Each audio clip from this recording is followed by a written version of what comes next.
welcome back everybody. My name is Dean from Scenescapeshop and this is your Coffee Break Thursday. So caught up with a couple of commissions. I've still got a fair few to do, but I thought we'd jump straight back into the almighty mountain range of paintings. I was going to do a film scene this week, but I think I'll switch it up to a landscape. And the reason I want to do that is because I've been rather excitedly chasing around looking for rocks.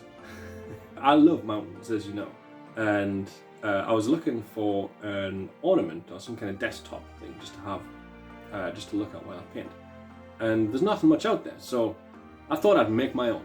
And I'm going to teach you how to make your own as well. If you've seen me around the Newcastle area in the last week or so, carrying a rock, carrying a stone, don't be too worried about me. I'm just looking for the perfect size stone, perfect size rock. Look at this. He could be a mountain in the making. Isn't he beautiful?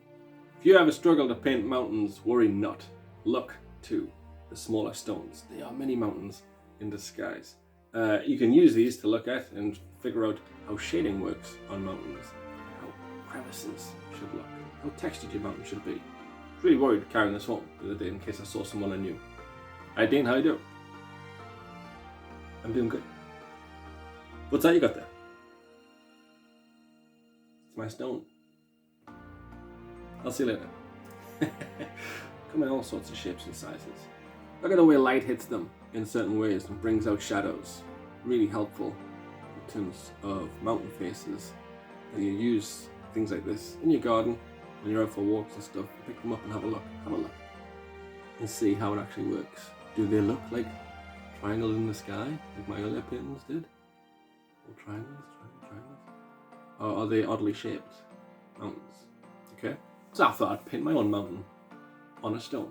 We all have mountains in our lives, the ones that shelter us and keep us from harm, the consistent ones, the powerful ones, the strong ones among us. What a lovely gift this would be to those people. What's that you say? You like the look of my t-shirt? Well, thank you for noticing. I have a new t-shirt range. Different modes for different days. I'm in pottering mode today, which is why I look slightly relaxed. There's plenty available on my store. Pottering mode, revenge mode, written in red, obviously. Stealth mode, clear, on a white background is pretty cool. Beast mode's on there, good for flexing. 10 t-shirts, 3 of which have my paintings on. Not only can you own my art, but you can wear it as well. Face tattoos coming soon.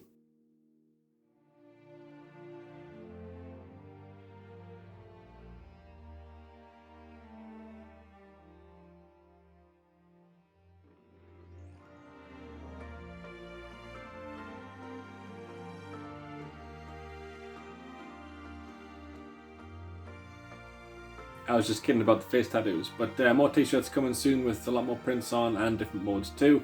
Head on over and have a look and treat yourself if you like. There is a sticker range coming soon as well. I'll show you those next week. There's a lot of stuff in the works. Keep an eye on my Etsy store, my YouTube page, Facebook, Instagram, because, you know, I'm up to something. Anyway, it's Coffee Break Thursday. You know what to do. Pop that kettle on, make yourself a cup of coffee, put your feet up, sit back, relax, and enjoy. Cheers.